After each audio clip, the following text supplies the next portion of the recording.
Stop loss and hunting అనేది ఇప్పుడు మనకు మామూలుగా ఇప్పుడు ఏవోసీలు ఏమైతే లెవెల్స్ తెలుస్తాయి యాక్చువల్గా. ఎందుకు హంటింగ్ అవుతుందో హంటింగ్ కాదో అనేది సపోజ్ హంటింగ్ అయింది అనుకుందాం. మనం ఆల్రెడీ ఒక సిస్టమ్ తోటి పోతున్నాం.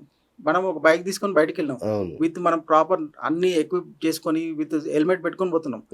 ప్రాపర్ గా మనం రూల్స్ పాటిస్తున్నాం. యాక్చువల్ సిగ్నల్ దగ్గర రెడ్ పడితే ఆగుతున్నాం.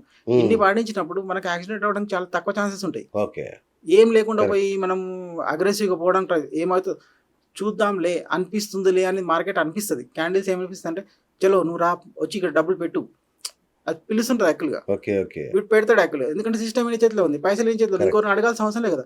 నువ్వు ఒక్కసారి ఏదైనా ట్రేడ్ తీసుకున్నప్పుడు ఇంట్లో వైఫ్ కన్నా లేకపోతే ఇంకొకరికన్నా అడిగి చూడండి ఒకసారి ఈ ట్రేడ్ తీసుకోవాలనేది. మళ్ళీ తర్వాత ఇది అయిపోయింది కదా దాని రిజల్ట్ చెప్పండి ఒకసారి. ఇది 4 సార్లు చెప్పిన తర్వాత 5వ సారికి మీ భయం స్టార్ట్ అవుతుంది. అవునా కదా.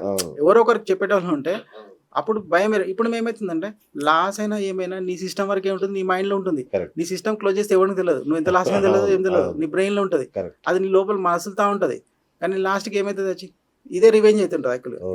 మార్కెట్ తోటి రివెంజ్ చేసి మనం ఏం సాధించలేము. రివెంజ్ చేసి డబ్బులు కూడా తెచ్చుకోలేము మనం యాక్చువల్గా. మనం ఏంటి అంటే వాళ్ళ మూమెంట్స్ పట్టుకోనికి మనం ట్రై చేయాలి అంతే. దానికి ఏవోస్ యూజ్ చేస్తుంది, హెల్ప్ చేస్తుంది.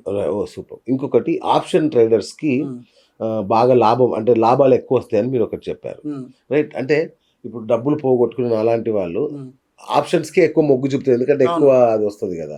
మరి దానికి ఈ మన ఏఓసి టూల్ రక్షణ కల్పిస్తుందా? అంటే ఇప్పుడు ఇప్పుడు నేను ఏం చెప్పిన ఒకటి డిసిప్లిన్ ట్రేడింగ్ అని చెప్పినాను. డిసిప్లిన్ ట్రేడింగ్ అన్నప్పుడు ఒకసారి మనం అవాయిడ్ చేసే ట్రేడ్స్ కూడా ఉంటాయి, మనం ఎంటర్ అయ్యే ట్రేడ్స్ ఉంటాయి. మనకు డేటా మనకు అర్థం కాకపోతే కన్ఫ్యూజింగ్ ఉంది అనుకుంటాం, మనకు డేటా ఆ ప్లేస్ లో మనకు సపోర్ట్ చేయట్లేదు, కాన్ఫిడెంట్ గా ట్రేడ్ తీసుకుని సపోర్ట్ చేయట్లేదు, మనం ఏం చేస్తాం అవాయిడ్ చేస్తాం యాక్చువల్గా. ఒకటి ఆప్షన్స్ చేయాలని రూల్ ఏం లేదు యాక్చువల్. ఫస్ట్ థింగ్ వచ్చి మనం ఈక్విటీలో చేయొచ్చు. ఈక్విటీలో మనకు అడ్వాంటేజ్ ఎక్కువ అన్నారు కదా. ఆప్షన్స్ లో చేయొచ్చు నాలెడ్జ్ తోటి చేస్తారు కదా. ఇప్పుడు నేర్చుకున్న తర్వాత నాలెడ్జ్ అని ఒకటి వస్తుంది. ఫస్ట్ మార్కెట్ లో స్ట్రాంగ్ రివర్సల్ ఎక్కడ ఉందో అనుకుందాం, మార్కెట్ దాన్ని దాటి పోనే పోదు అసలు యాక్చువల్గా. అది మీకు తెలిసినప్పుడు మీరు కాన్ఫిడెంట్ గా ట్రేడ్ తీసుకునే ఛాన్స్ ఉంటుంది కదా. సపోర్ట్ స్ట్రాంగ్ ఉన్నా, రెసిస్టెన్స్ స్ట్రాంగ్ ఉన్నా, మీకు మీ మూవ్ అనేది కరెక్ట్ స్ట్రాంగ్ ఉంటుంది, భయం కాదు. ఇంత ముందుకు ఏదో మనం ఫ్లూగా తీసుకున్న ట్రేడ్ కి నాలెడ్జ్ తో తీసుకున్న ట్రేడ్ కి డిఫరెన్స్ ఉంటుంది ఒకటి. ప్లస్ ఆప్షన్స్ చేయాలని రూల్ ఏం లేదు. ఏవోసి యూజ్ చేసి మీరు ఈక్విటీలు ట్రేడ్ చేయొచ్చు, స్వింగ్ ట్రేడింగ్ చేయొచ్చు, లేకపోతే ఈటీఎఫ్ లాగా పెట్టేసుకొని ఈటీఎఫ్లలో కూడా ఇన్వెస్ట్మెంట్ చేసుకోవచ్చు. ఎట్టుపోయి ఏంటంటే మార్కెట్ నుంచి మనం నువ్వు 10 రూపాయలు తీసుకుంటావు, రూపాయి తీసుకుంటావు తర్వాత విషయం, నువ్వు end of the day green ఉండాలి. అది మనకి ఒక మనిషికి ఏమవుతుందంటే ఒక పెద్ద మోటివేషన్ అది. ఆ 10 రూపాయలు సంపాదించిన 1000 రూపాయలు. కొందరు ఏం చేస్తారంటే నాకు 10 రూపాయలు వాడికి ఆనదు, నాకు 10,000 కావాలంటే 10,000 కావాలంటే నువ్వు 10,000 సంపాదించే స్కిల్ కూడా నువ్వు ఇంప్రూవ్ చేసుకోవాలి కదా. వస్తుంది అది కూడా, కానీ ఇంప్రూవ్ చేసుకునే దాని మీద కాన్సన్ట్రేట్ చేయాలి ఫస్ట్ మెయిన్ థింగ్ వచ్చి అట్లా. ఇంకొకటి చాలా మంది నష్టపోయి ఉన్న వాళ్ళు ఏం చేస్తారంటే చిన్న లాభం రాగానే టక్కున ఎగ్జిట్ కొట్టేస్తారు. కామన్ అది కదా. నష్టాన్ని మాత్రం హోల్డ్ చేస్తారు. అప్పుడు లేని పేషెన్స్ వస్తుంది. అదే ఒకటే ఇప్పుడు ఎట్లా అంటే మార్కెట్ లో ఒకటే రూల్ ఉంటుంది, మార్కెట్ లో కఠినంగా ఉండాలి. అవును, డబ్బుల విషయంలో మన డబ్బులైనా మన ఊరికేం రావు. ఈ 1000 రూపాయలు మీరు సంపాదించి తెచ్చినా, అప్పు తెచ్చినా, ఎట్లా తెచ్చినా ఇది ఊరికి వచ్చిన డబ్బులు కాదు. నువ్వు వేలు పోగొట్టుకుంటావా, చేయి పోగొట్టుకుంటావా అనేది ఒకటే రూల్ ఉంటుంది. పోతే వేలు పోని అంటే 10,000 దగ్గర ఎంటర్ అయినావు, 1000 రూపాయలు లాస్ వస్తుంది, అర్థం కాలేదు. 1000 రూపాయలు ఎగ్జిట్ అయితే ఎగ్జిట్ అయిపో.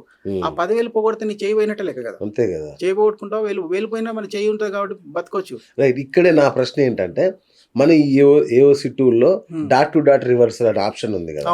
దీని ద్వారా వాళ్ళ లాభాన్ని ఒక చిన్న లాభానికి ఎగ్జిట్ కాకుండా ఫుల్ ప్రాఫిట్ వచ్చేంత వరకు హోల్డ్ చేస్తుందా? ఎగ్జాక్ట్లీ హెల్ప్ చేస్తా.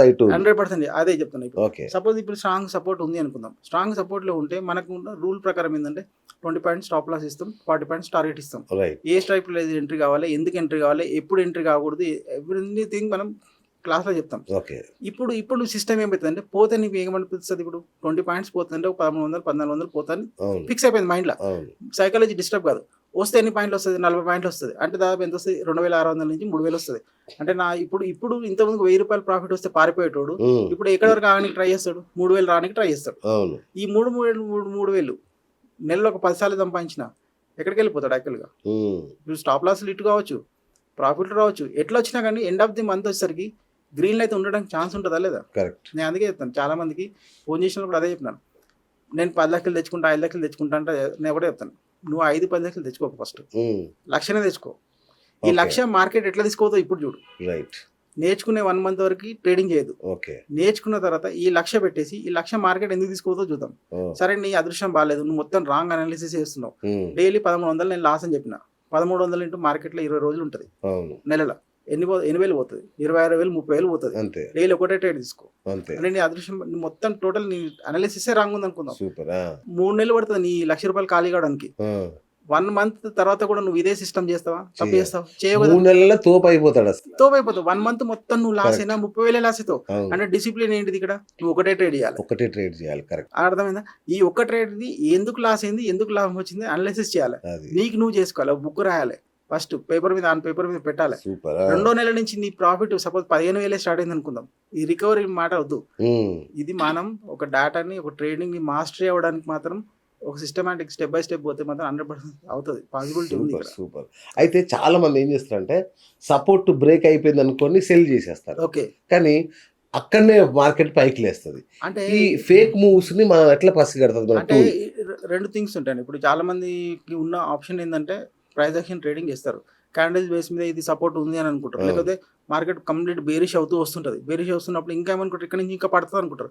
బట్ డేటా బేస్ మీద కరెక్ట్ అక్కడే సపోర్ట్ ఉంటుంది. అదే కదా, ఆడ సపోర్ట్ ఉన్నప్పుడు మార్కెట్ అక్కడ నుంచి రివర్స్ అవుతుంది. అది మామూలుగా తెలియదా? మామూలుగా తెలియదు. తెలుస్తుంది. ట్రిపుల్ ఎస్ఆర్ ఏదో ఒకటి ఏదో ఆప్షన్ ట్రిపుల్ ఎస్ఆర్ ఉంది, సపోర్ట్ అక్కడ ఉందనే విషయం ఎవరికి తెలుస్తుంది యాక్చువల్గా? ఓకే. ఇప్పుడు మామూలు క్యాండిల్ స్టిక్స్ చూస్తారు, లేకపోతే వీళ్ళు అన్ని క్యాండిల్స్ చూస్తారు, ఇండికేటర్స్ చూస్తారు. యాక్చువల్గా ఇండికేటర్ ఒక్కొక్కటి చూపిస్తుంది. బట్ డేటా ప్రకారం ఆ సపోర్ట్ ఉంది అంటే అక్కడ ఎవరున్నట్టు యాక్చువల్గా మార్కెట్లో స్మార్ట్ మనీ అక్కడ ఆ లెవెల్ ని బ్రేక్ చేస్తే వాడికి నష్టం అవుతుంది. నీ నష్టం కాపాడడానికి వాడు లేడు యాక్చువల్గా. వాడు నష్టం కాకుండా చూస్తాడు యాక్చువల్గా. వాడు నష్టం కాకుండా చూడాలంటే ఏం చేస్తాడు, ఆ మార్కెట్ అక్కడ నుంచి రివర్స్ చేస్తాడు యాక్చువల్గా. అంటే అక్కడ సపోర్ట్ ఉన్నట్లేక. అట్లనే రెసిస్టెన్స్ లో కూడా అంతే. ఆ లెవెల్ హైయెస్ట్ లెవెల్ ఇప్పుడు 24,600 ఉందనుకుందాం. 600 లెవెల్ దాటితే కాల్ రైటర్ నష్టం అవుతుంది అనుకుంటే ఆ లెవెల్ ని బ్రేక్ చేయలేడు యాక్చువల్గా. మనకు అక్కడి నుంచి ఏంది రివర్సల్. అక్కడి నుంచి మనకేం కావాలి? మనకు 3,000 చాలు మనకి, వాడికి కోట్లు కావాలి. మనకి ఈ రోజు 3,000 వస్తే చాలు. అవునా కదా? పోతే 1,100 పోవాలి, పోస్తే 3,000 రావాలి. లక్ష వచ్చిందంటే అంతకంటే ఏం కావాలి అసలు? లక్ష ఎందుకన్నా నెలలో ఫస్ట్ మంత్ 2-3 మంత్స్ నువ్వు 10,000 సంపాదించు. నీ సైకాలజీ వేరే లెవెల్ ఉంటుంది, ఒక రేంజ్ ఉంటుంది. అరే నేను మార్కెట్ లో నేను ఇప్పుడు చేస్తున్నా అనేది ఒక ఫీలింగ్ ఉంటుంది. నీ 30,000 శాలరీకి 10,000 యాడ్ అయ్యేసరికి ఫీలింగ్ ఎట్లుంటది? అదిరిపోతుంది అట్లా. Hi friends, thank you for watching this video. ఈ వీడియో గనుక మీకు నచ్చినట్లయితే దయచేసి లైక్ చేయండి, షేర్ చేయండి. ముఖ్యంగా మా ఛానల్ 24/7 న్యూస్ టీవీని సబ్స్క్రైబ్ చేసుకోండి. ఆ తర్వాత మీ విలువైన అభిప్రాయాల్ని, మార్పులు, చేర్పులు, కావాల్సిన వీడియో ఏమన్నా ఉంటే మన వీడియో కింద కామెంట్ సెక్షన్ లో కామెంట్ రూపంలో తెలియజేయండి. నమస్కారం, సాయిదంచిక మాట్లాడుతున్నాను. ప్లీజ్ సబ్స్క్రైబ్, షేర్, లైక్ చేయండి 24/7 టీవీ ఛానల్. హాయ్ నమస్తే, నేను మీ Sonia Akula. Please subscribe to 24/7 news TV. Hi అండి, అందరికీ నమస్తే. నేను Mankota Prasad. Please do subscribe 24/7 news TV. Political, entertainment and infotainment updates కోసం like, share, subscribe 24/7 news TV.